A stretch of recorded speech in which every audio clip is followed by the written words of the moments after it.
How you start your day sets the tone for the rest of it.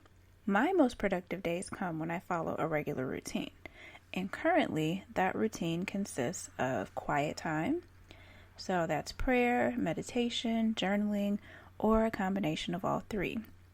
Saying positive affirmations, checking emails to see if I need to add anything new to my to-do list, and exercise. Then I hop in the shower and officially start my day.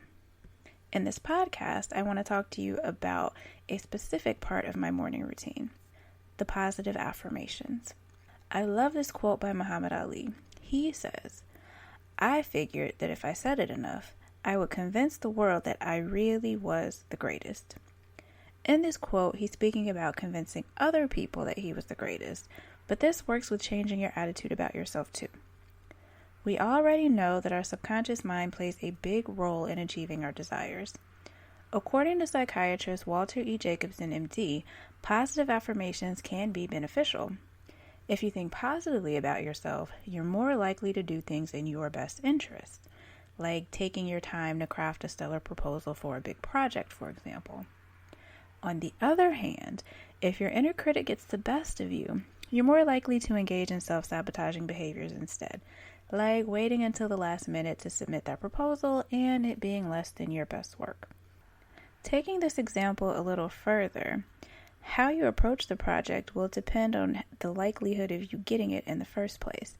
If you looked at that project and thought, "Oh my gosh, my company would be perfect for it. I would love to work on this project. Let me put everything I got into this proposal so they know why I'm the right person," that you're most likely to do that. You're going to take your time, you're going to do some research, you may even reach out to the people offering the grant or the project so that you know that you meet the requirements and have everything in order. Then you hit submit. If on the other hand, you look at that project and think, okay, this is a lot. I don't even think my company can do this. I don't think I'm personally qualified. Anyone on my team is qualified. But, people keep talking about push yourself outside of your comfort zone. So I guess I'll apply, see what happens, whatever. And then you go submit something that is not your best work and wait for the rejection email, which is likely to come. Now, in both of these cases, what you believed dictated your actions. When you believed you could do it, you put your best foot forward. When you believed that you weren't going to get it, you gave a subpar effort. What we think about ourselves is important. In a few moments, I'm going to share 10 of the positive affirmations I say every morning, including why I chose each one and what mind trap it negates. In a previous podcast, I shared affirmations you can say over your business. While some of these are business focused, most of them are more personal. Also, if you're unfamiliar with the terms inner critic or mind traps, I encourage you to check out the Mindset Matters series in this podcast to learn more. Affirmation number 1. I forgive myself. I forgive myself. I've noticed that we're often harsher to ourselves than we are to other people, especially when it comes to making a mistake. If you had a friend come over and they spill something on the carpet, you're most likely going to go, "Oh, it's okay. Mistakes happen. I've got some carpet cleaner. Everything will be okay." They may even offer to pay for carpet cleaning professionally, and you shrug it off like, "Oh, it's okay. I got it," especially if the spill was small. On the other hand, if you spill something on the carpet, you don't immediately forgive yourself. Your mind might go, "Oh my gosh, how could you be so stupid? You shouldn't have put that on the edge of the counter. You knew it was going to spill. How dumb." With this affirmation, I forgive myself, I want to encourage you to give yourself more grace. Give yourself at least the same grace that you would give to a friend who comes to you confessing a mistake that they've made. I had to practice forgiving myself just a short while ago. This is actually the second take of this podcast episode. I got myself prepared. I plugged my microphone in. I turned the fans off. I made sure that there was going to be no heat or air blowing. I told everybody I'm recording. Stay away from the door. Don't be loud. I was ready to go. But the one thing that I did not account for was my laptop's hard drive. For the past couple weeks, it's been kind of noisy. And it's gotten to the point where I personally don't notice it anymore unless it's super loud. So I went on, I recorded the whole episode, hit playback, and what do you hear? The noisy hard drive. I actually had to laugh and remind myself, okay, this episode is all about affirming yourself. And the first one is I forgive myself. So forgive yourself and move on. Funny how those life lessons work, huh? Affirmation number 2. I ask for help when I need it. I ask for help when I need it. This affirmation is for all my superwomen and supermen out there. It is all right to hang up the cape and ask for help. If a problem arises and you are typically a solution seeker, your tendency may be to do whatever it takes to get to the answer. That might mean long hours on Google or YouTube or other places where you spend time researching, trying to get to an answer. When really, if you just ask someone else who's better qualified, who might have a referral for you who's better qualified, you'd save yourself a lot of time. It's actually quite freeing when you realize that you don't have to do it all. It's okay. You can reclaim your time and use it for some other part of your business or personal life. Not asking for help can also be an ego thing, that you think, well, nobody's better at this than me. But believe me, someone probably is. Sometimes not asking for help is a defense mechanism against getting hurt. You may have asked someone for help in the past and they completely dropped the ball, and it hurt. You finally let go a little bit of something and the person did not fulfill their end at all. So instead of risking being vulnerable and getting hurt again, you just do it yourself. You don't ask for anything, even if it becomes a hardship for you. Let your guard down, little by little. You don't have to go from doing everything yourself to giving it all away, but the only way to get out of that type of trauma or survival response is to start with something small. Something that if the other person drops the ball, it won't be too much of a burden on you. You don't have to do it all. Number 3, I rest with ease. I rest with ease. Whether you've made $1 million in your business or are yet to sell your first product or service, you deserve rest. As an entrepreneur, it can be hard to just lay things down at the end of the night. Even if you get in bed and you think you're ready to go, your mind might start racing. You start thinking of all the things on your to-do list that didn't get done. And that doesn't necessarily lead to restful sleep. Or you subscribe to the whole grind culture concept. So with this, it's that whole I'll rest when I die mentality. Or I have to get 50 million things in my day done and then I deserve rest. No, you deserve rest now. If you don't, you're going to be burnt out. And burnout leads to bad health, and then your body will slow itself down for you. Not fun, believe me. This affirmation is a good reminder that rest is necessary. I remember working on a client project and getting stuck. No matter what I did, what research I put in, what techniques I tried, I still could not find a solution. So I did something that probably seems illogical. I took a nap. And sure enough, within 5 minutes of me waking up and thinking, okay, let me go tackle this project, the solution presented itself. I made a point to rest with ease and woke up with just what I needed. And I encourage you to try that. If you're in the middle of a tough problem, just give your mind a break. Give it a reset, and you may just find that solution. Number 4, I finish the right projects. I finish the right projects. As someone who has a long to-do list, there's often more things to get done than there are hours in the day. That means I have to pick and choose or prioritize what I'm going to get done. And this affirmation reminds me that I am finishing the right projects. It's easy to doubt yourself too. Either you want to stay up all night to finish everything, or you have to let some things go to the next day and you feel guilty. This affirmation helps me put my mind at ease that I'm always choosing the correct order to finish things, and that whatever I leave is going to be all right. Number 5, I am worthy of investment. I am worthy of investment. This affirmation can apply to both your personal life and your professional life. On the professional side, as you grow your business, you're going to need to invest in some things. There may be products and services you need in order to get your products and services sold. You may need to invest in certain coaches or service professionals. You may need to buy software. You may need to join mastermind groups or other organizations to get your business off the ground. Unfortunately, many of us forget that we need to invest. So we go not the do-it-yourself route, but the cheap route. We will Google until our fingers can't type anymore into the search bar. We will YouTube until we've gone down the rabbit hole of video after video. Now, it's one thing if something truly is not in your budget, but it's another to not realize that you're worthy of that investment. And as a business owner, you're asking other people to buy into your products and services. You want them to invest in you, so why not invest in yourself too?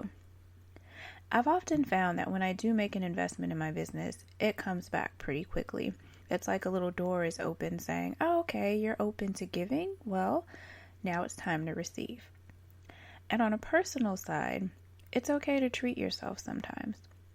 Maybe there's something that you've been putting off buying for yourself in favor of buying for other people. As a mom and a wife, I totally get that. It's easy to put someone else's needs before your own, but you too are worthy. That also goes for your time.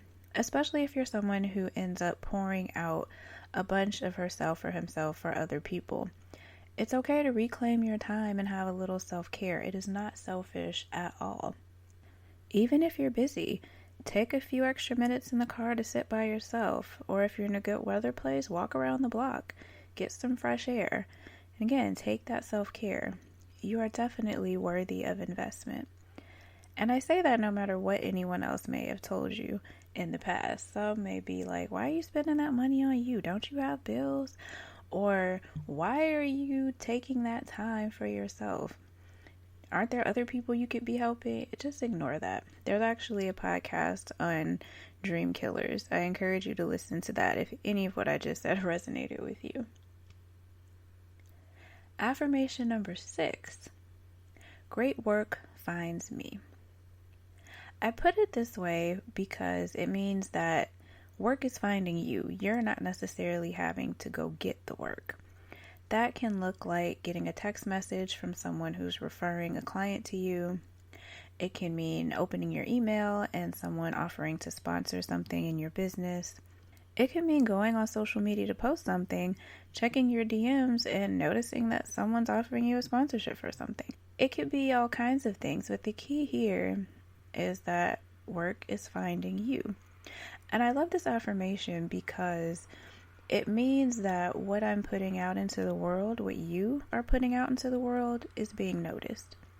And I know one of the hardest things about putting yourself out there, whether you're posting, whether you're doing videos, audio, blogging, or just posting on social media, and you don't get the likes you think you should get or the views that you think you should get, it can feel like you're talking to no one. That no one's paying attention and no one really cares what you have to say. But that's not true. This affirmation reminds me that great work finds me. Great work will find you too. People are listening.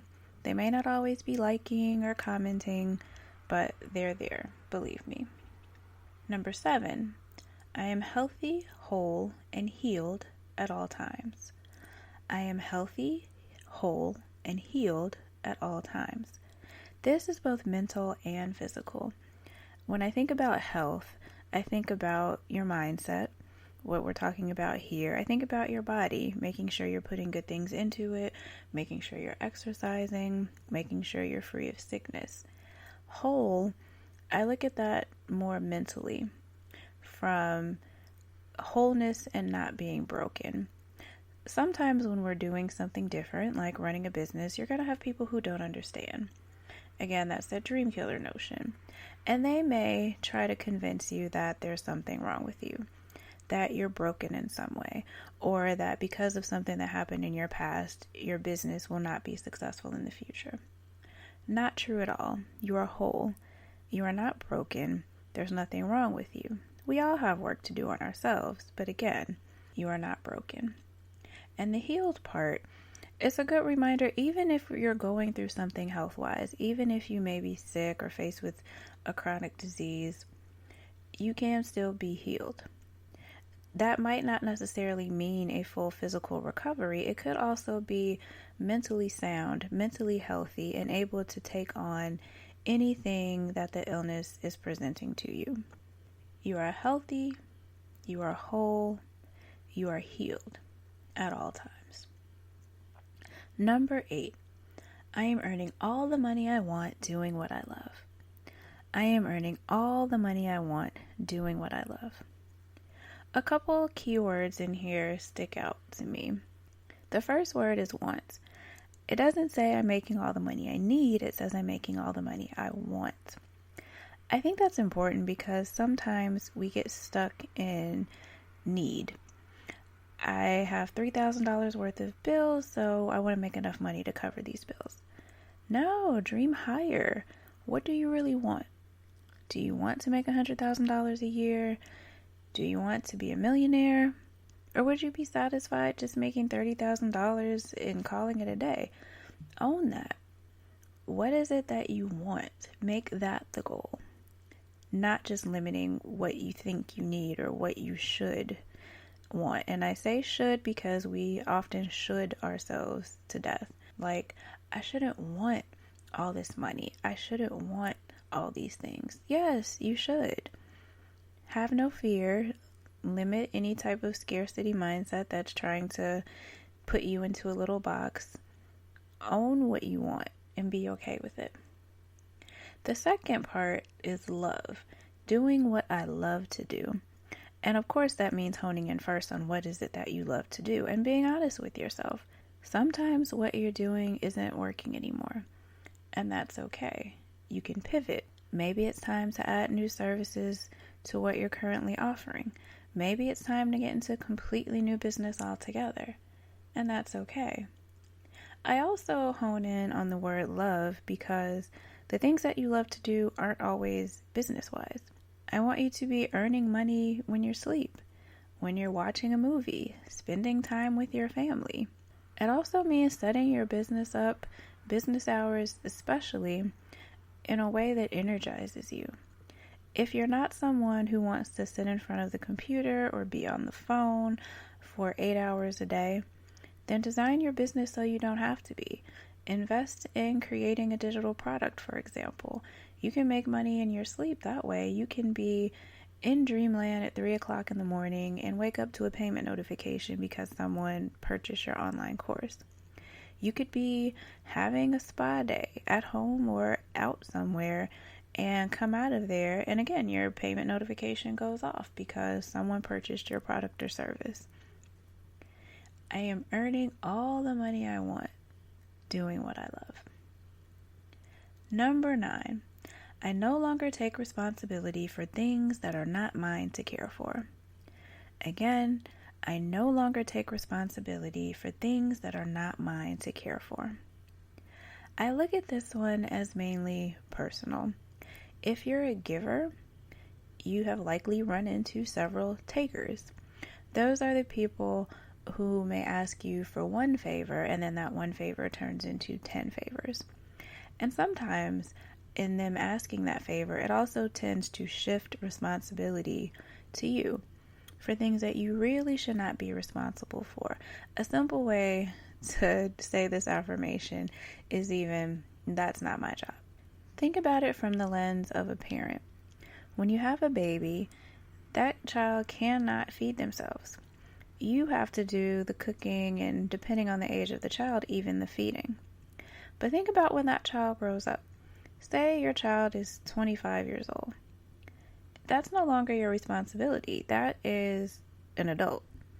So if they're walking around your house like, oh my gosh, I'm so hungry, someone feed me, I can't do that. Nope, not your job, not your responsibility.